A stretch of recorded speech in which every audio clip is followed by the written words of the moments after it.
자, 우리 하나님 말씀 함께 보겠습니다. 고린도전서 6장 9장 16절에서 24절입니다. 더우시면 뒤에 에어컨 좀 트세요. 고린도전서 9장 16절에서 24절까지 말씀 우리 함께 보겠습니다. 자, 우리의 말씀 교독할까요? 제가 16절 말씀을 먼저 받들어 공독합니다. 내가 복음을 전할지라도 자랑할 것이 없으면 내가 부득불할 일입니다. 만일 복음을 전하지 아니하면 내게 화가 있을 것이로다. 내가 내 자유로 이것을 행하면 선을 얻으니 내가 자유로 하면 할지라도 난 선을 받았노라. 그런즉 내 상이 무엇이냐? 내가 복음을 전할 때에 값없이 전하고 복음으로 말미암아 내게 있는 권리를 다 쓰지 아니하는 이것이로다. 내가 모든 사람에게 있어서 자유로나 스스로 모든 사람에게 종이 된 것은 더 많은 사랑을 얻고자 함이라. 유대인들에게 내가 유대인과 같이 된 것은 유대인들을 얻고자 함이요 율법 아래에 있는 자들에게는 내가 율법 아래에 있지 아니하나 율법 아래에 있는 자같이 된 것은 율법 아래에 있는 자들을 얻고자 함이요 율법 없는 자에게는 내가 하나님께는 율법 없는 자가 아니요 오히려 그리스도의 율법 아래에 있는 자이나 율법 없는 자와 같이 된 것은 율법 없는 자들을 얻고자 함이라. 약한 자들에게 내가 약한 자와 같이 된 것은 약한 자들을 얻고자 하며 내가 여러 사람에게 여러 모습이 된 것은 아무쪼록 몇 사람이라도 구원하고자 합니다. 내가 복음을 위하여 모든 것을 하면 복음에 참여하고자 합니다. 함께 했습니다.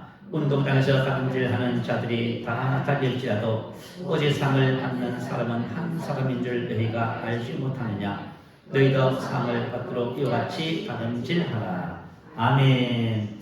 자, 본문 말씀을 근거로 해서 사명 의식, 사명감, 사명 이런 제목으로 하나님의 말씀에 은혜를 나누겠습니다. 우리 지난주에 사명이 뭐라고 했지요? 사명은 우리가 이 땅에 존재하는 이유에 대한 질문입니다. 질문에 대한 답이 되겠지요. 우리가 왜 이 땅에 존재하는가라는 질문에 대한 대답. 존재 의의가 사명이라고 했어요.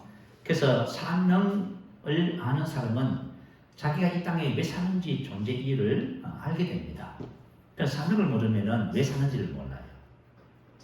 어디서 와서 왜 살며 어디로 가는지 명확한 답을 갖지 못하고 방황하게 됩니다.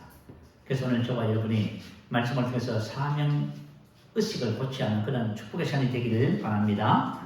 사명은 주어진 임무, 받은 명령, 하나님께서 특별히 맡기신 거룩한 책무를 말합니다. 오늘 본문 16절, 17절 말씀에 보면 사도 바울의 사명을 잘 고백하는 것을 볼 수 있어요. 자, 우리 한번 16절, 17절 말씀 다시 한번 읽어볼까요? 내가 복음을 전할지라도 자랑할 것이 없으면 내가 부득불할 일입니다. 만일 복음을 전하지 아니하면 내게 화가 있을 것이로다. 내가 내 자유로 이것을 행하면 상을 얻으느니와 내가 자유로 아니한다 할지라도 나는 사명을 받느라. 아멘. 자, 사도 바울은 사명을 받았지요. 이 말씀은 우리 모든 그리스도인들에게 해당되는 그런 말씀입니다. 자, 오늘 사도 바울이 복음을 전하기 위해서 그의 모습들이, 삶의 모습들이 본문 속에 나와 있습니다. 사도 바울을 통해서 사명을 감당하는 복음을 전하는 자의 자세와 태도, 모습들을 함께 살펴보면서 은혜를 나누고자 합니다. 자, 첫 번째 바울은 뭐가 가득했어요? 사명의식으로 가득합니다. 사명감, 사명의식은 어떤 일에 대해 자신이 꼭 해야 한다는 의식이지요. 그래서 사명의식이 가득한 사람은 어떤 일을 하든지 간에 사명을 감당하는 그런 모습을 볼 수 있어요. 본문 16절, 17절이 바로 사도 바울의 사명의식을 우리가 엿볼 수 있는 그런 내용입니다. 사람이 무슨 일을 하든지 간에 사명감이 투철하면 어떤 어려움이 와도 그 일을 해냅니다. 그냥 사명감이 투철하지 않는 사람은 하다가 조금 어려우면 어떻게 해요? 포기합니다. 그만두게 됩니다. 낙심하게 되지요. 자, 6.25 전쟁 일화를 하나 소개할게요. 벌삼의 6.25 전쟁 73주년이 되는 해가 되네요. 메가드 장군과 신동수 일병에 관한 일화입니다. 국방부에 가면은 군사 편찬 연구소가 있어요. 이 연구소 관계자들이 메가드 장군이 당시 한국군 병사의 말에 감동을 받아서 참전을 결정했다고 합니다. 이것은 참전, 장성, 해그록 등 여러 문헌에 그것이 기록되어 있다고 말을 하네요. 이 일화의 주인공은 학도병으로 6.25 전쟁에 참전해서 부상을 당했습니다. 그리고 다리를 절단한 지금은 돌아가신 신동수 1등병에 관한 이야기입니다. 그가 속한 부대는 백골 부대, 18년대 1대대 3중대, 6.25 전쟁이 나고 나서부터 3일 만에 수도가 서울이죠.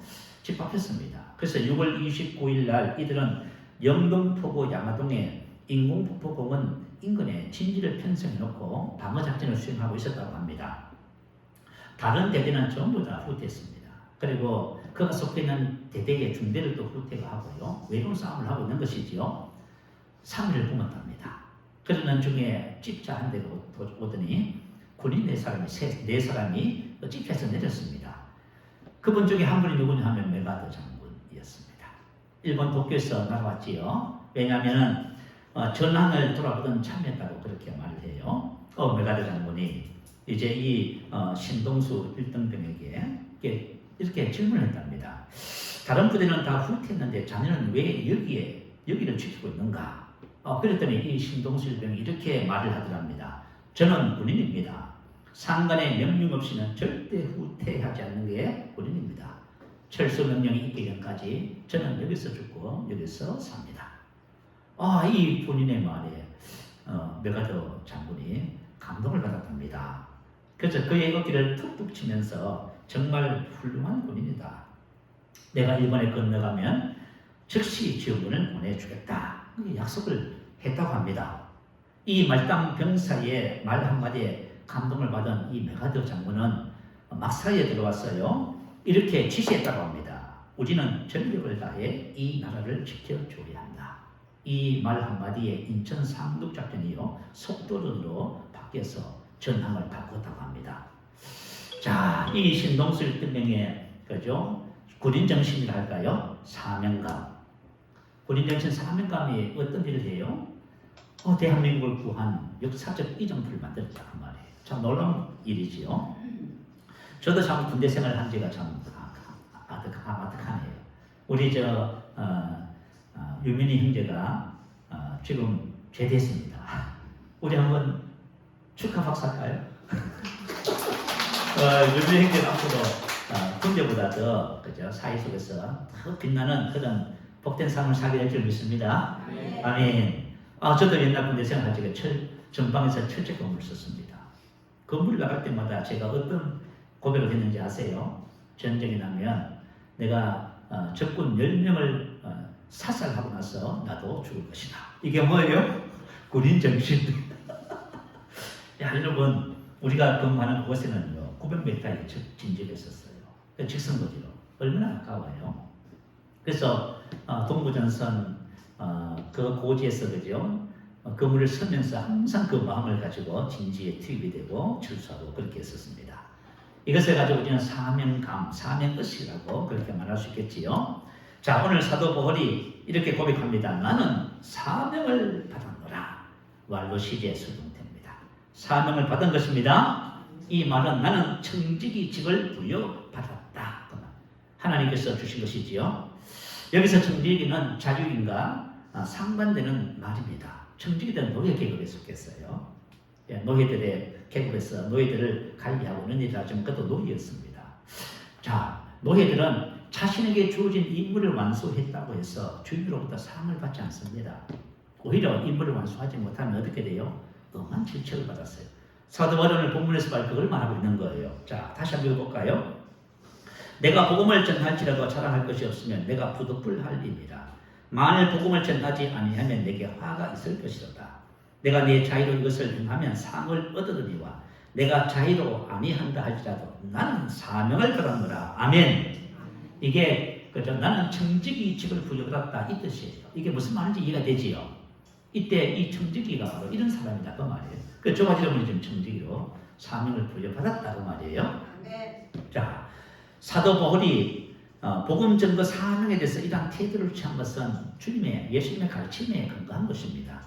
누가복음 17장 10절에 보면 이와 같이 너희도 명령받은 것을 다 행한 후에 이르기를 우리는 무익한 종이라. 우리가 하여야 할 일을 한 것뿐이라 할지니라. 아멘. 자, 복음 전거의 사명은 청지기 사명은 저와 같은 명령을 받은 것입니다. 그래서 어떤 한 분은 어명이요 들어보셨지요? 하나님의 주님의 명령, 왕의 명령, 어명이다 해가지고 이분은 평생 복음 전한 일에 헌신한 그런 분도 계셔요. 복음 전거의 사명은 해도 그만 안 해도 그만이 아니라 우리는 반드시 해야 할 청지기의 직분을 받은 것입니다. 그래서 사도 바울이 오늘 이 본문 속에서 이렇게 고백을 한 것입니다. 만약에 이 고백이 저와 여러분의 고백이 된다면 저와 여러분의 이 땅의 청지기직을 감당하는 그런 사역자가 사명자가 되겠지요. 자, 예수께서 이 땅에 교회를 세우고 교회에 성령을 주신다고 약속하셨어요. 자, 사도행전 1장 8절을 읽어드립니다.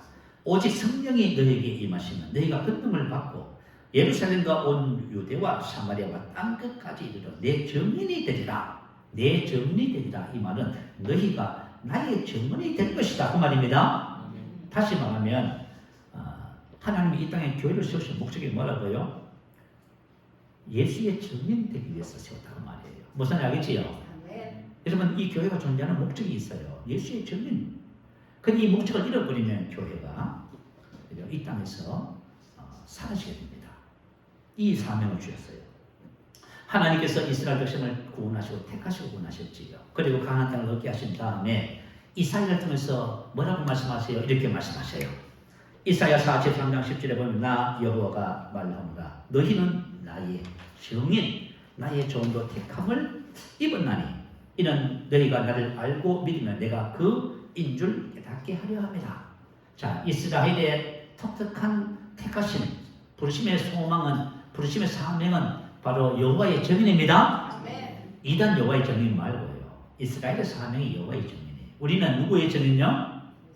예수의 증인. 우리 예수의 증인으로 부름을 받았어요. 하나님께서 이스라엘 백성들을 택하셨잖아요. 그리고 출애굽 과정을 통해서 인도하시고 간증을 얻게 하신 모든 과정 속에서 하나님이 어떤 분이신지 알게 하셨어요. 왜요? 세상 모든 사람에게 하나님의 증인이 되라고 하신 것입니다. 이와 같은 사명을 이루기 위해서 누구를 보내주신다고 했지요? 성령을 보내주신다는 말입니다. 자, 성령이 임하시면 너희가 권능을 받고 권능은 헬라어로 디나민이라고 하는 단어입니다. 이 말의 뜻은 이 단어의 뜻은 무슨 뜻이냐면 인격을 가진 능력이라는 그런 뜻입니다. 인격을 가진 능력 참 희한하지요. 자, 성령님께서 우리에게 임하시면 인격을 가진 능력을 임하셨어요. 다시 말하면 우리가 사도행전을 무슨 행전이라 불러요? 성령행전이라 부르지요. 다시 말하면 성령이 임하시면 성령이 주체가 되어서 우리를 이끌어서 어떻게 한다고요? 당신의 기적과 능력으로 복음을 전하게 한다 그 말입니다. 그래서 복음 전도의 주체는 성령이십니다. 자, 그래서 성령님께서 우리에게 복음을 전하게 하고 우리에게 표적과 기사를 나타내셔서 복음이 확실히 전도하도록 모든 일을 하시는 분이 바로 성령입니다 그 말입니다. 그래서 성령 충만이 너무너무 중요한 것이에요. 근데 사람들은 성령 받으면 뭐 사업도 잘 되고 뭐 자꾸 다른 얘기를 해요. 그렇지 않아요. 성령께서 오시는 목적은 성령께서 주체가 되셔서 교회를 예수의 증인으로 이끌어 가시는 거예요. 그래서 여러분들이 우리가 신앙생활 하면서 하나님의 말씀을 바르게 알아야 우리가 바르게 신앙생활 할 수가 있습니다. 자, 사명의식이 가득할 때 사명을 따라 살아가게 되는 거예요. 사도행전 14장 19절 이하에 보면 사도 바울이 루스드라에서 복음을 전할 때 유대인들의 핍박이 나옵니다. 이 사람들이 안디옥과 이고니온에 있는 유대인들이 루스드라에 왔습니다. 그리고 그 복음을 듣는 유대인들을 충동시켜가지고요 어떤 일을 벌였어요? 세상에 돌을 들어서 사도 바울을 쳐서 죽은 줄 알고 성 밖으로 내쳤답니다. 여러분 한번 생각해봐요. 사람들이 줄을 서서 한 사람을 앞에다 놓고 이런 돌, 주먹만한 돌을 던져서 그 사람을 죽을 때까지 때렸단 말이에요. 그럼 어떻게 됐을까요? 사도 바울이 그냥 몸에 엉망이 됐겠지요. 죽은 줄 알고 성 밖에 내쳤는데 제자들이 빙 둘러서서 지켜보는 가운데 사도 바울이 일어났습니다. 그러나서 그 다음날 어떤 일을 했다고 기록해요? 더베에 가서 복음을 전했습니다. 그럼 많은 사람을 제자로 삼고 다시 안디옥과 이고니온 루스드라에 와서 제자들을 굳게 하고 떠났습니다. 이 가능할까요? 여러분 참 놀랍지요, 그죠? 근데 이 사도 바울의 그죠 사명감이 사명의식이 이런 것을 가능하게 하는 거예요. 여러분 이거 참 놀라운 일이에요. 우리가 무슨 일을 하다가 사명감이 없으면 하다가요 조금만 힘들면 포기해버리잖아요. 자, 우리 사도행전 20장 24절에 있는 사도 바울의 사명 선언문을 한번 같이 고백하십시다. 자, 올려주세요. 같이 봅니다. 시작. 내가 달려갈 길과 주 예수께 받은 사명 곧 하나님의 은혜의 복음을 전하는 일을 마치려 하면 나의 생명조차 조금도 귀한 것으로 여기지 아니하노라. 자, 사도 바울은 자기가 사명을 받았다는 사실을 알고 사명의식으로 모든 일을 행했다 그 말이에요. 마치려 이 말은 텔레이오라고 하는 헬라어입니다. 완성하다, 끝내다, 성취하다. 그래서 사도 바울은 사명을 완성하는 것이 인생의 목적으로 삼았습니다. 사명 완성을 인생의 목적으로 삼았다 그 말이에요. 자, 예수님께서 십자가 위에서 뭐라고 고백하셨어요? 다 이루었다 하셨지요? 다 이루었다. 이 텔레오, 마쳤다, 완성했다, 끝내다 그 말이에요. 성취했다. 다시 말하면 예수님은 이 땅에 오셔서 무슨 일을 성취하셨어요? 주신 사명을 성취하신 것이죠. 그래서 사도 바울은 예수님의 신앙을 본받았습니다. 그래서 이 땅에 존재하는 이유와 목적을 알고 그 목적을 이루는 것을 자신의 생명보다 더 귀하게 여겼다 그 말이에요. 자, 생명조차. 자, 그러니까 사도 바울이 어떤 어려움이 있어도 상관없지요, 그죠? 그래서 복음을 이렇게 전할 수 있는 이런 위대한 사도로 우리에게 소개되어지는 것을 보게 되어집니다. 자, 우리 지난주에 우리 쌤 리더들하고 시흥 세힘교회 전도팀들이 와서 인도하는 전도 축제, 전도 세미나를 갔다 왔습니다. 그런데 그분들이 하는 구호가 있어요. 교회는 생명이니 죽을 수도 있고 살 수도 있다. 내가 전도하지 않으면 교회는 죽고 내가 전도하면 교회는 산다. 이렇게. 여러분, 교회가 죽는다는 말은 교회가 이 땅에서 사라지는 거예요. 여러분, 사도행전 8장에 보면 그죠? 8장이 아니죠. 빌립지사가 성령의 이끌림을 받아서 강야로 갔습니다. 거기서 예루살렘에서 예배를 하고 돌아가는 그죠? 에티오피아 내시에게 복음을 전하는 장면이 나오지요. 에티오피아 내시가 복음을 듣고 세례를 받아서 고국으로 갔습니다. 그러고 나서 그 에티오피아가 1000년 동안 기독교 국가가 됐어요. 참 놀랍지요. 한 사람이 변화되니까 한 나라가 기독교 국가가 된 거예요. 그런데 1000년 후에 어떤 일이 벌어진지 아세요? 그 나라가 이슬람 국가가 되어버렸습니다. 교회가 사라져버렸어요.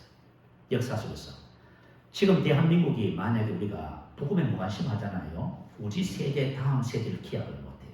이 땅에 하나님의 교회가 사라질 수 있습니다. 여러분, 유럽 한번 여행을 한번 가보세요. 유럽 여행을 가면요, 관광지가 그죠? 교회예요. 교회가 얼마나 의리하고 전부 작품입니다. 들어가는 출입문을 보면요, 웅장해요. 이거는 뭐죠? 정말 어마어마한 그런 건물들을 지어놨어요. 그런데 어떻게 됐어요? 관광지가 됐어요. 술집에 팔려갑니다. 이슬람 그죠? 종교를 가진 사람들에게 그게 팔려가요. 교회가 어떻게 돼요? 이 땅에서 사라지는 거예요. 그래서 여러분, 저 맞으면 전도하지 않으면 교회가 이 땅에 사라지는 거예요. 이런 고백을 하면서 전도하시는 거예요. 자, 이런 고백이 왜 나오냐 하면 담임 목사님 임동준 목사님께서 전북 익산에서 처음 세힘교회를 개척을 했답니다. 그런데 1년 동안 한 명도 교회에 등록한 성도가 없어요. 어느 날 이제 새벽 기도를 마치고 잠깐 잠이 드는데 꿈을 꿨답니다. 꿈에 보니까요, 바닷가가 있고 바닷가 그 언덕이잖아요. 언덕에서 한 사람이 비가 부슬부슬 오니까 우산을 쓰고 옆에는 찌그러진 양동이를 붙잡고 있는데, 이 사람이 지금 여기서 뭘 하고 있냐면 바다에 있는 고기가 바다가 쳐서 그죠? 이게 떠내려와서 양동이에 들어가기를 기다리고 있는 거예요. 야, 그러니까 그 목사님이 딱 보니까 그 사람이 뭐 하고 있더래요. 그래가지고 뭘 했는지 아세요? 하도 한심해서 그죠? 이보시오! 그렇게 해서 고기 잡혔어 하고 타박을 했답니다. 그 소리를 듣고 그 사람이 고개를 싹 돌리면 누구요? 자기래요. 자기가 지금 그러고 있답니다. 그래서 정신을 번쩍 차려야 돼요. 내가 지금 교회를 개척해놓고 지금 이러고 있구나. 그죠? 그렇다. 그래서 그때부터 이분이 뭐 했어요? 이제 찾아가기 시작해요. 전도를 나가기 시작했어요. 근데 목사님이지만 전도가 쉬워요? 어려워요? 전도가 어렵지요. 그리고 하기 싫을 때도 많았답니다. 그때마다 뭘 했어요? 마음을 되잡기 위해서, 사명의식을 고취하기 위해서 외친 말이 바로 이 말이었대요. 교회는 생명이니 죽을 수도 있고 살 수 있다. 내가 전도하지 않으면 교회는 사라지고 내가 전도하면 교회는 이 땅에 왕성해진다. 이게 이 목사님의 그죠? 목회의 구호가 됐어요. 그래서 그 교회에 나오는 모든 성도들이 이걸 고백해요. 그래서 전 성도가 생활 전도를 해요. 한 사람도 빠지지 않고. 특별히 전도 사명을 받은 사람은 그죠? 일주일 내에 전도를 하고요. 그렇지 않은 성도들은 전부 자기 직장과 삶의 현장 속에서 복음을 전하는 전도자로 그렇게 살아가요. 자, 이분이 이제 시흥으로 이전을 해서 새신교회 첫 번째 새신자가 누구냐면 최술래라고 하는 청년 자매, 지금은 장년이 되고요. 지금 그 교회에 새신교회 전도부장이 됐습니다. 그분이 이제 이렇게 고백을 했어요. 전도는 쉽지 않다. 전도하다가 욕을 먹고 소금까지 맞았다. 내가 왜 욕을 먹어가면서 전도하나 울기도 했다. 하지만 예수님의 마지막 말씀이 복음을 전하는 것이지 않는가. 그래서 전도자의 삶을 사는 것이다. 이렇게 고백을 했어요. 그런데 이 권사님도 낙심되고 좌절될 때마다 구호를 외쳤어요. 무슨 구호요? 이 구호요. 교회는 생명이 죽을 수도 있고 살 수도 있다. 내가 복음을 전하지 않으면 교회는 이 땅에서 사라지고 내가 복음을 전하면 교회가 이 땅에서 왕성해진다. 낙심과 좌절을 극복할 수 있는 그죠? 길의 방법이었다 그래요. 자, 그래서 저와 여러분이 사명감을 고취한다는 것은 너무나 중요합니다. 사명감이 고취될 때 사명을 따라 살 수 있게 되어져요. 그래서 저와 여러분이 믿음 생활 하시면서요. 무엇보다도 나의 사명이 무엇인지를 발견하게 되시기 바래요. 그리고 사명 앞에서 여러분이 사명의식을 고취시키면 합니다. 초대교회 성도들이 가진 기도에 대해서 우리 사도행전 4장 29절 31절 한번 살펴볼게요. 자, 올려주시면 한번 같이 한번 읽어보십시다. 자, 시작. 주여 이제도 그들의 위협함을 굽어보시옵고 저 종들로 하여금 담대히 하나님의 말씀을 전하게 하여 주시오며 손을 내밀어 병을 낫게 하옵시고 표적과 기사가 거룩한 종 예수의 이름으로 이루어지게 하옵소서. 빌기를 당함에 모인 곳이 진동하더니 우리가 다 성령이 충만하여 담대히 하나님의 말씀을 전합니다. 자, 그들의 위협함. 초대교회는 되게 어려웠습니다. 그렇죠? 복음을 전한다는 이유로 감옥에 가야 되고요. 순교도 당하고 박해를 받았습니다. 예수님 당시도 마찬가지예요. 만약에 예수 믿으면 출교를 당했다 그 말이에요. 여러분, 출교를 당한다는 것은 그 사회에서 쫓겨나는 것을 말이에요. 대한민국에서 쫓겨나면 여러분 어떻게 갈 수 있어요? 심각하잖아요. 그런 위협이 있었단 말이에요. 그죠? 유대인과 유대의 종교 지도 사고 기간이죠. 자, 그럼에도 불구하고 그들이 모여서 뭘 해요? 기도하고 있지요. 왜냐하면 교회의 사명이 뭐라고요? 복음 전파 영혼 구원이란 말이에요. 그래서 기도한 거예요, 여러분. 기도했으니까 기도할 때 하나님이 주신 응답이 뭐라고요? 성령 충만, 할렐루야. 성령께서 주가 되셔서 표적과 기적으로 이 복음을 친히 전부하고 역사하고 계십니다. 그래서 저와 여러분도 이런 마인드를 가지면 합니다. 우리 교회에 저와 여러분의 존재 의의 사명은 무엇이냐면 복음 전파 영혼 구원입니다. 이것을 잃어버리는 순간 우리 대해서 교회가 이 땅에서 사라져요. 자, 우리 특히 자녀를 가진 우리 부모 세대들은 이거 명심하셔야 됩니다. 여러분들이 부모 세대, 부모로서 자녀들에게 뭘 해야 돼요? 이 복음이 계속 전달되도록 하셔야만 합니다. 여러분 자녀들 복음으로 키우는 합니다. 그래서 복음이 끊어지지 않도록. 여러분 지금은 그죠? 교회 다니는 같이 군에 갔다 오고 하잖아요. 그러면 그 집에서 대부분이 다 떠나버립니다.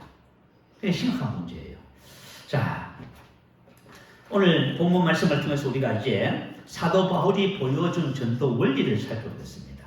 자, 여러분 사명감을 고치시고 전도를 어떻게 해야만 되는지를 우리가 발견하는 시간이 되어야만 합니다. 자, 19절부터 한번 볼까요? 19절부터 제가 한번 읽어보겠습니다. 내가 모든 사람에게서 자유로우나 스스로 모든 사람에게 종이 된 것은 더 많은 사람을 얻고자 합니다. 첫 번째 원리입니다. 사랑과 섬김의 원리라는 거예요. 자, 여러분 사랑이 뭘까요? 사랑은 그 대상에게 다가가서 관계를 통하여 그 사람을 얻는 것입니다. 여러분 한번 가만히 생각해봐요. 부부가 같이 살지만 아내가 남편을 얻고 남편이 아내를 얻지 못해요. 그죠? 우리 가정의 비극이에요. 여러분, 이게 비극입니다. 그럼 우리가 핑계를 댈 수 있어요. 우리 남편이 그랬어. 우리 아내가 그랬어. 그렇지 않아요. 아내와 남편을 얻는 비결이 있어요. 그게 바로 사랑과 섬김의 방법이란 말이에요. 그래서 사랑은 그 대상에다가 관계를 통하여 사람을 얻는 거예요. 그러면 어떻게 하냐면은 오늘 사도 바울이 가르쳐줘요. 오늘날 우리 시대를 위선과 탐욕이 난무하고 이기심과 개인주의가 판치는 사회라고 해요. 자, 이런 가운데서 복음을 전해서 사람을 얻는다. 이거 되게 어려운 숙제처럼 느껴져요. 그래서 우리 성도님들 숙제라고 생각해요. 그래서 숙제를 안 해요. 숙제 안 하면 어떻게 돼요? 손바닥 맞아야죠.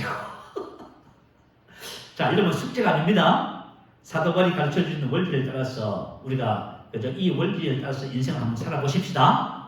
우리 인생의 삶에 어떤 일이 벌어지는지 한번 발견해 보자는 거예요. 사도 바울이 사람을 얻는 원리를 우리에게 가르쳐줘요. 첫 번째 원리 19절입니다. 스스로 모든 사람에게 종이 된 것은 스스로입니다. 이 스스로는 나 자신의 그것이에요. 이것은 뭐냐면 누가 강요하고 시켜서 되는 문제가 아닙니다. 자신의 사명감을 깨닫고 스스로 해야 되는 겁니다. 자, 본인이 스스로 선택해야만 합니다. 모든 사람에게입니다. 모든 사람은 포함되지 않는 사람이 없지요. 자, 사람은 어떤 사람을 얻고 싶어요? 좋은 사람. 근데 좋은 사람을 얻는 것은 이것은 그죠? 운으로 되는 영역은 아니잖아요.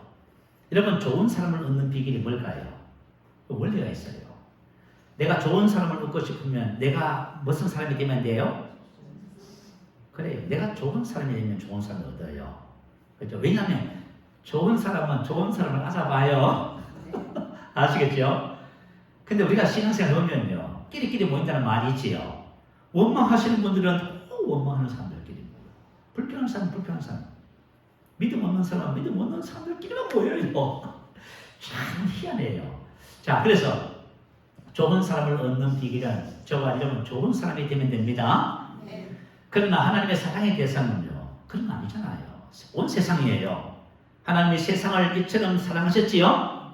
그래서 저와 여러분도 어떤 마인드를 가져야 되냐면 모든 사람에 대한 마인드를 가져야만 합니다. 그런데 스스로 모든 사람에게 뭐가 사도 바울이 됐다고요? 종이 된 것은 불로고 노예로 만들다. 자신을 모든 사람의 뭐로 만들었어요? 노예로 만들었습니다. 노예가 뭘까요? 노예는 자신의 권리를 포기한 사람입니다. 자신의 권리. 여러분, 오늘날 자신의 권리를 의무는 다하지 않지만 권리를 주장하잖아요. 권리를 포기한 사람이 누가 있어요? 그죠? 뭐 한마디 하면 기분 나쁘다는 건데 자기 권리를 주장하는 거예요. 왜 나 자존심 상하게 만듭니까? 이렇게. 그러니까 이 세상에 우리가 살아보면은 자신의 권리를 포기한 사람 아무도 없어요. 의무는 다하지 않으면서 권리만 자꾸 주장을 해요. 그런데 종이 된다는 것은 바로 자신의 권리를 포기하는 거예요. 예수님께서 이렇게 하셨습니다. 예수님께서 하늘 보좌의 모든 영광과 모든 권리를 전부 다 포기하시고 사람과 같이 되어 사람의 모양으로 나타나셨지요. 그래서 인자가 무슨 섬김을 받으려 하며 섬기려 하고 그러면서 제자들에게 뭐라 썼어요? 너희가 어떤 되고자 하면 모든 사람의 종이 되어야 한다. 그러면서 내가 너에게 이 본을 보여줬다고 하셨다. 이거 바로 예수님께서 우리에게 보여주신 본이에요. 그럼 사도 바울이 예수님을 닮은 사람이죠. 예수를 닮았다는 말이 뭘까요? 예수님처럼 이렇게 살아가는 것을 말해요. 우리가 예수님을 닮았다고 하니까 능력, 지혜 그것도 맞지요. 그렇지만 기본적으로 뭐냐면 예수님의 인격과 상함을 닮은 것을 말해요. 그래서 사도 바울은 제자들에게 성도들에게 뭐라고 표현해요? 여러분은 나를 본받으십시오. 왜냐하면 내가 예수를 본받은 것처럼. 자, 그래서 사도 바울은 예수님의 삶을 철저히 자기 것으로 만들어서 산 사람이었습니다. 그래서 사도 바울은 자신의 모든 권리를 다 포기했습니다. 그리고 자신의 모든 유익과 이익을 포기합니다. 예수님께서 이렇게 하셨지요. 나의 목숨을 많은 사람들의 대성물로 주려 합니다. 자신의 유익과 이익을 포기하지 않고서야 이렇게 할 수 있겠습니까? 자, 예수님은 나를 복되게 구원 축복하시려고 자신의 모든 유익과 이익을 버리신 것입니다. 근데 이와 같은 삶의 모습이 현대인들이 가장 어떻게 하는 모습이에요? 가장 싫어하고 가장 힘들어하는 거예요. 왜 그런 줄 아시죠? 타고난 본성은 그죠? 정반대예요. 타고난 본성. 그러니까 내가 예수와 함께 십자가에 죽지 않으면 가능해요? 안 해요? 불가능하지요. 우리는 이미 예수와 함께 십자가에 죽었지요. 그러니까 복음이 우리를 이와 같은 삶으로 인도를 해가는 거예요. 자, 예수님은 보혜사로 이 땅에 오셨습니다.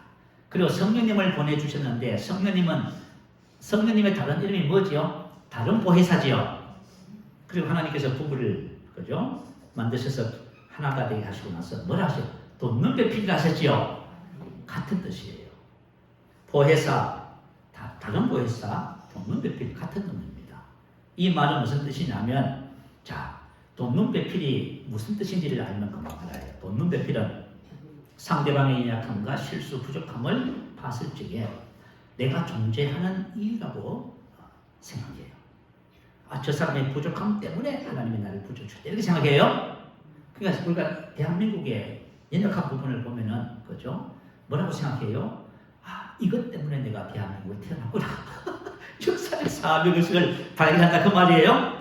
그러니까 대부분의 사람들은 어떻게 해요? 비난하고, 분노하고, 판단하고, 정죄하고 이렇게 하잖아요. 그래서 돕는 배필은 뭐예요? 그 사람을 성공시키기 위해서, 그죠? 그 사람의 부족함을 내가 채워주는 것을 말이에요. 그러니까 여러분 봐요.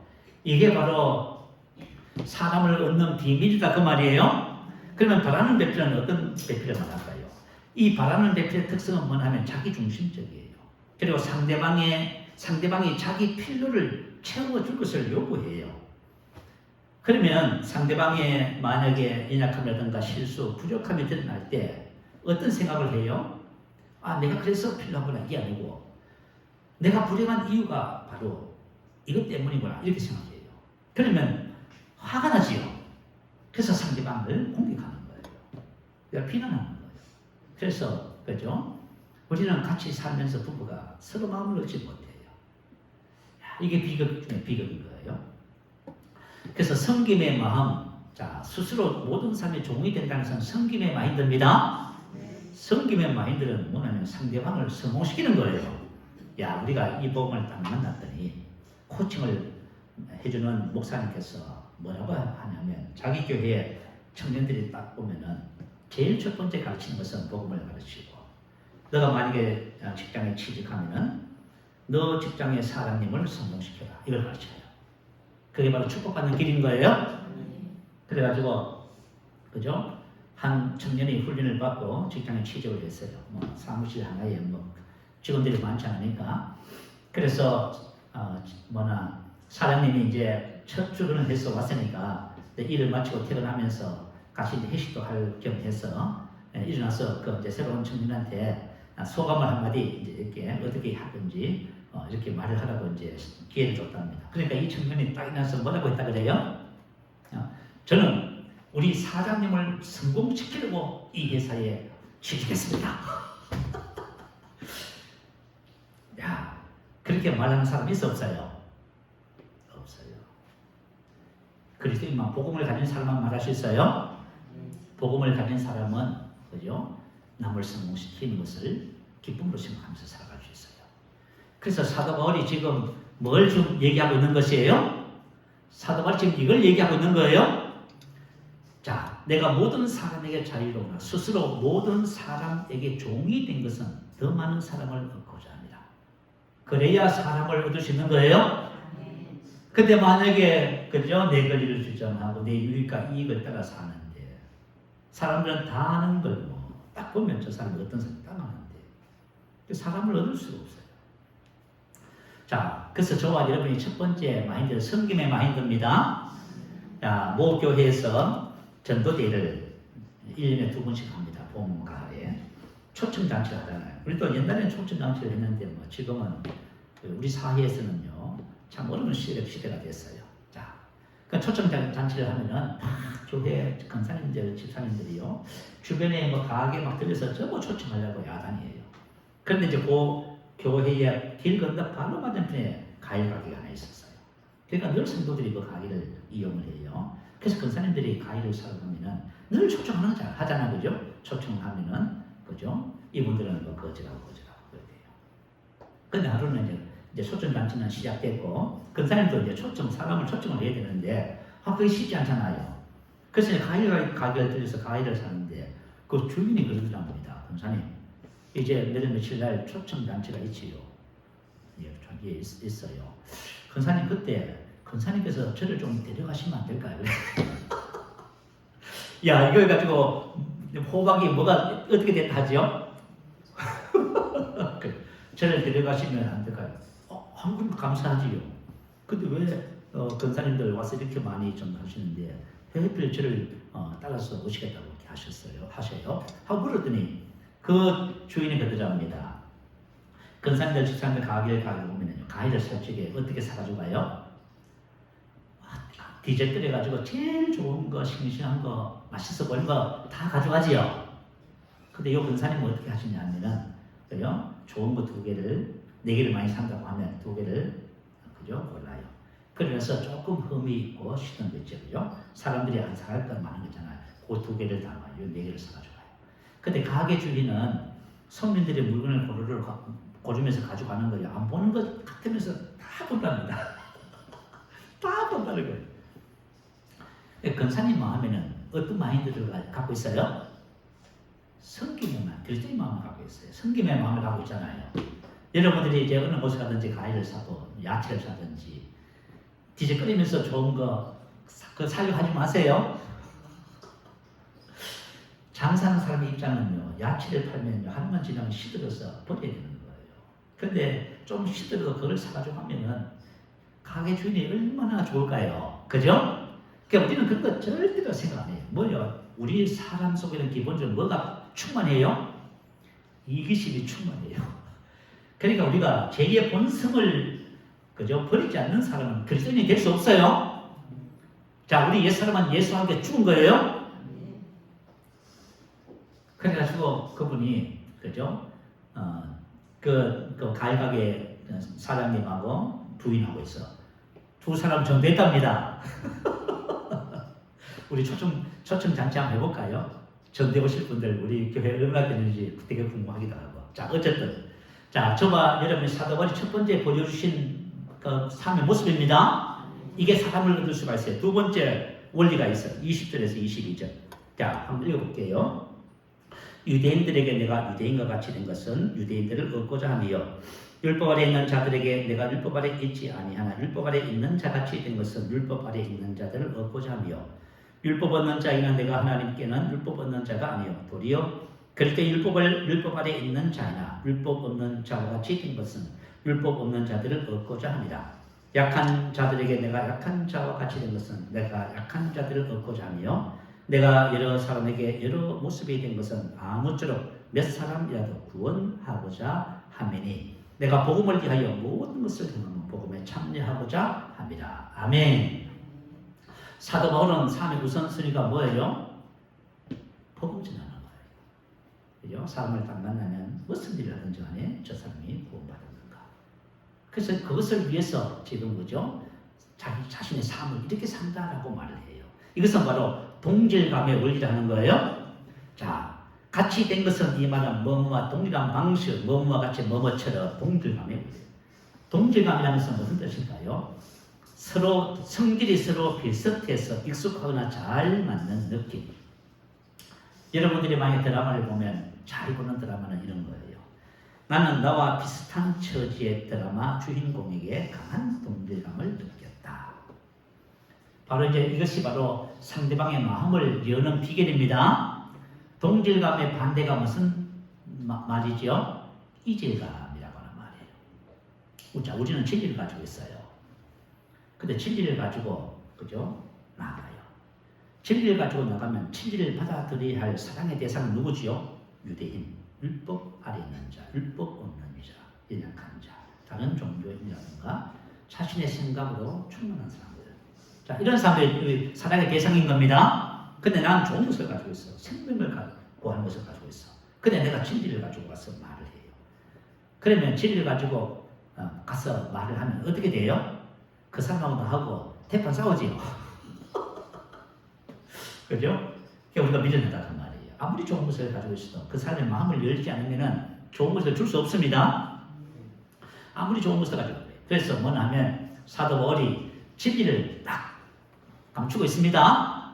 그리고 그 사람하고 어떻게 돼요? 동질감을 형성합니다. 그죠? 친구 되는 거지요. 그래서 그 사람이 받아들일 준비가 되면은 복음을 전해서 그 사람을 얻는다 그 말입니다. 제가 신학교 다닐 적에 은혜와 진리교회 안양에 있는 교회를 다녔어요. 그래서 청년 선교에서 어떤 직분을 가지고 섬기냐 하면 전도실장. 그래서 매 주일이 되면 청년들 이제 남자 여자들 한 20명 이상 이렇게 다 모아가지고요 안양역으로 나가요. 그러면 안양역 광장이거든요. 광장에서 뭐 하냐 하면은 그죠? 우리 청년들이 정말 삐 둘러섰어요. 거기서 사람들을 보면서 찬양하고 율동해요. 찬양하고 율동하면은 총각들이 그렇게 좋아해요.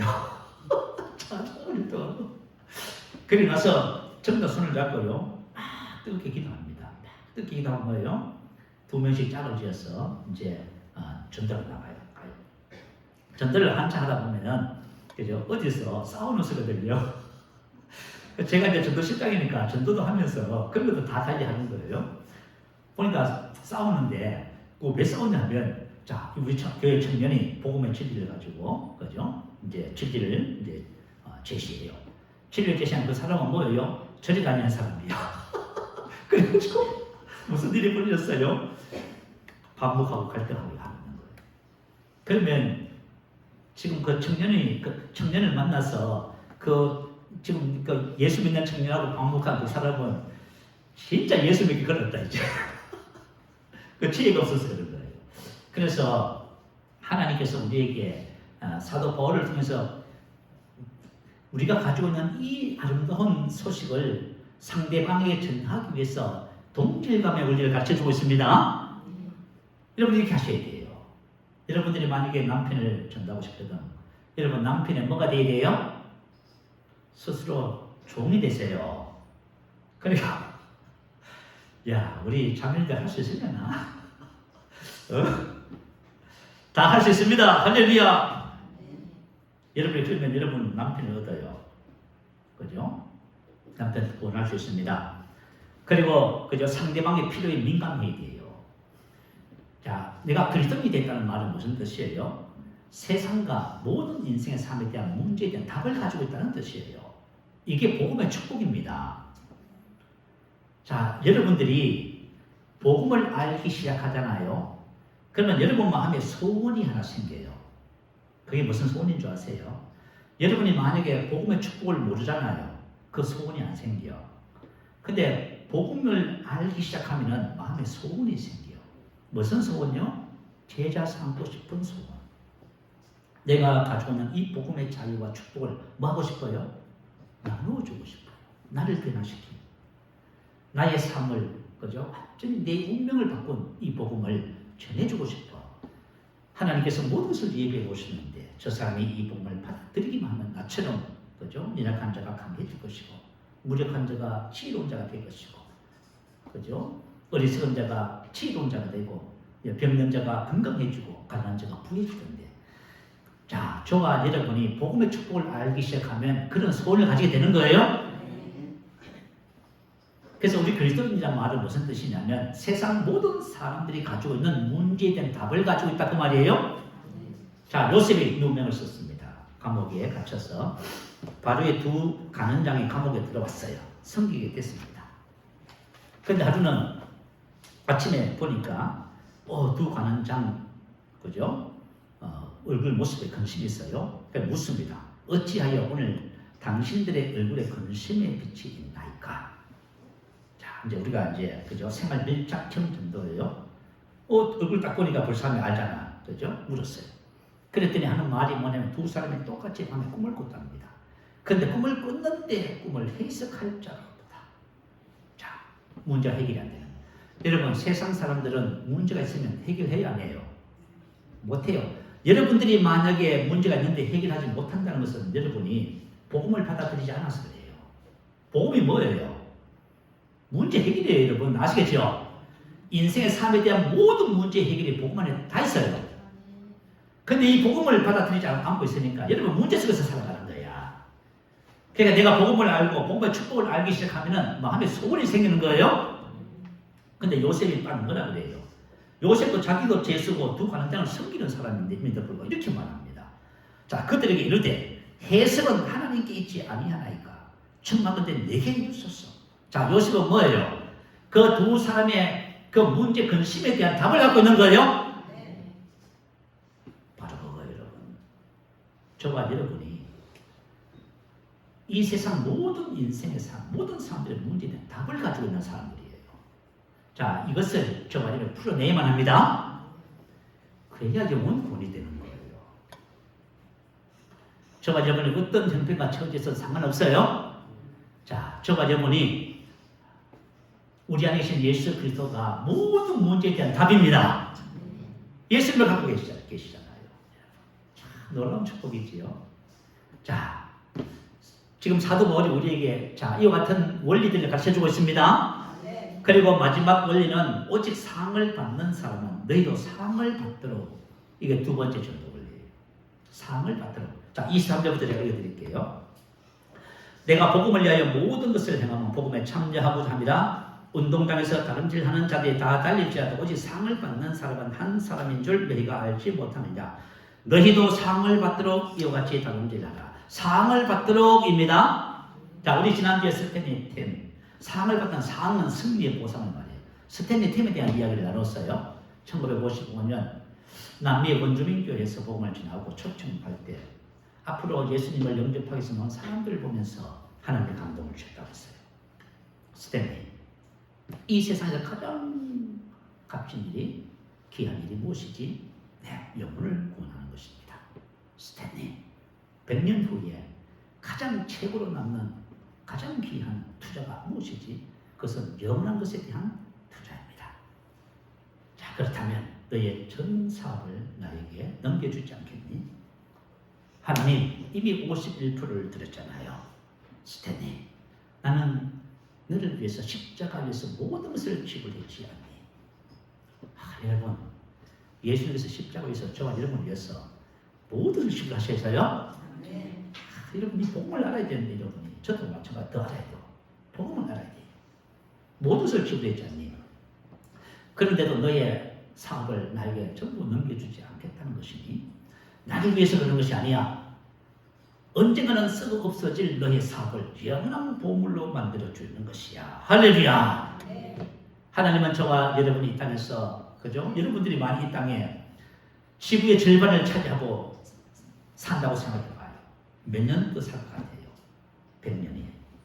딱 끝나면요, 하나도 안 가져가요. 아시겠죠? 근데 저와 여러분이 영원한 것에 투자한 것은 전부 상 받습니다. 그래서 상을 받으러 가는 거예요. 상을 받으러 가는 거예요. 가장 어리석은 사람은 이 땅에다가, 그죠? 삶의 목적을 두고 행복을 추구하고 성공을 추구하는 사람들이에요. 인기를 추구하는 사람들. 아무것도 없어요. 그래서 주님이 딱 그러시는 거예요. 너의 그 언젠가는 썩어질 것을 영원한 보물로 만들어 주는 것이야. 그래서 스탠리가, 그죠? 고백했다잖아요. 주님 감사합니다. 그래서 모든 주식을 전부, 그죠? 복음을 전하는 선교 사업에 전부 다 후원해 버렸어요. 자, 그리고 제가 한 가지 이야기를 들려주고 성경 한 구절 읽고 말씀을 마칠게요. 제가 신학교 다닐 적에 조승열 목사님이라는 교수님이 계셨어요. 구리 순복음교회를 담임하실 거예요. 이분이 미국인 알래스카 순복음교회에서 교회를 건축하고 이제 입당 예배를 드리는데 조승열 목사님을 강사로 초청을 했답니다. 그래서 이번에 이제 강사로 가서 예배를 인도하고요. 같이 이제 식사하는데 이제 몇 분이 계시는데 머리가 하얀 물론 목사님, 은퇴하신 목사님이, 그죠? 한 80이 더 돼 보이시는 분이 계시더래요. 그래서 식사를 하고 그분이 이제 자신의 이야기를 해 주시더랍니다. 그분이 이제 뭐라고 얘기하시냐면 자기는 이제 개척을 하고 30년 이제 목회를 하셨대요. 그러면서 이제 옛날에는 나이 70이면 은퇴를 하게 됩니다. 이제 70 나이가 다 됐어요. 그래서 늘 하나님께 기도했답니다. 하나님, 제가 30년 동안 주님께 헌신했습니다. 이제 제가 은퇴하게 되면은 알래스카에 사는 딸네 집에 가서 남은 여생을 쉬고 싶습니다. 자꾸 이제 이 기도를 했대요. 근데 어느 날 하나님께서 그 기도에 이렇게 말씀하셨답니다. 그죠? 뭐라고 하셨냐면 너가 나를 위해서 30년 동안 헌신했느냐? 네, 주님. 그러자 목사님께서 목회하면서 했던 모든 일들과 과정들을 전부 다 보여주시더래요. 그래서 뭐라고 하냐면 자, 요 일은 그죠? 나를 위해서 한 것은 요만큼, 너를 위해서 한 것은 요만큼. 이거 다 따지더래. 하나님 다 따지더래. 하나님이 다 따지는데 끝나고 나니까 어떻게 됐어요? 목사님이 진짜 주님을 위해서 일했던 일은 몇 개월 안 되더래요. 그리고 나머지는 전부 뭐 위해서 했어요? 목사님 자신을 위해서, 자신의 만족과 자신을 위해서 한 거죠. 그걸 알게 하시는데요. 맨날 며칠을 회개하고 울었답니다. 그래서 주님이 그러시더래요. 이제 너가 은퇴하면 진짜 나를 위해서 한번 일을 해봐라 그러시더래요. 그래서 이분이 이제 70에 은퇴를 하셨습니다. 은퇴를 하고 난 다음에 알래스카 딸 집에 갔어요. 그런데 아침에 그죠? 식사를 딱 하고 이제 가변 차려로 집에 갔습니다. 그러면 그죠? 이 동네 저 동네 이거리 저거리 다니면서 그죠? 매일 복음을 전했대요. 10년 동안. 그리고 10개 이상의 교회를 세웠답니다. 그러니까 이분이 은퇴하고 나서 진짜 무슨 일을 해요? 진짜 주를 위해서 일하기 시작한 거예요. 자, 저와 여러분이 인생의 삶을 살면서 우리가 살아도 누구를 위해서 살지요? 우리가 그러잖아요. 사도바리 그러잖아요. 우리가 살아도 주를 위해서 살고 죽어도 주를 위해서 죽지요. 그러니까 그리스도인들은 은퇴 없습니다. 죽을 때도 누구를 위해서 죽어요? 뭐 은퇴가 있어요. 우리가 살아도 주를 위해서 살고 죽어도 죽어. 왜 그래요? 사나 죽으나 우리가 주님의 것이기 때문에 그래요. 만약에 저와 여러분 이거 딱 망각하고 살잖아요. 그러면 여러분이 지금까지 살아온 모든 인생은 전부 낭비한 겁니다. 그러니까 우리가 본질적으로 그리스도 안에서 우리가 나의 정체성이 뭐고 어떤 삶을 위해서 우리가 존재하는지를 알아야만 합니다. 그래야 여러분이 주님 앞에 서면요 전부 다 영원한 삶으로 전부 돌려왔습니다. 자, 고린도전서 3장 12절 15절 읽고 우리 기도 제목 삼으십시다. 같이 한번 읽어봅니다. 자, 올려주세요. 3장 12절 15절입니다. 시작. 만일 누구든지 금이나 음이나 보석이나 나무나 부지나 지푸로 이 터 위에 세우면 각 사람의 공적이 나타날 터인데 그날의 공적을 밝히리니 이는 불로 나타내고 그 불이 각 사람의 공적이 어떤 것을 시험할 것입니다. 만일 누구든지 그 위에 세운 공적이 그대로 있으면 상을 받고 누구든지 그 공적이 불태면 해를 받으리니 그러나 자신은 구원을 받되 불거하면서 받은 것 같으니라. 자, 우리가 이 땅에서 삶을 다하고 주님 앞에 서면 우리가 한 모든 일에 대해서 시험을 받아요. 그러니까 우리가 집을 짓는다 그 말이에요. 불로서 시험을 받아요. 불이 지나가요. 근데 홀랑 타면 다 타버리면 구원을 받아요. 그러니까 불가운데 받는 거예요. 아무 상이 없는 거예요. 근데 우리가 만약에 그죠? 주님을 위해서 금이나 은이나 집으로 믿음을 산 삶 어떻게 돼요? 공적이 그대로 남아있어요. 그게 여러분 영원한 삶이에요. 여러분들이 저가 여러분이 뭘 위해서 살아야 되냐고 말이에요. 지금 썩어질 것을 위해서 살아야 되느냐, 영원한 것을 위해서 살아야 되느냐.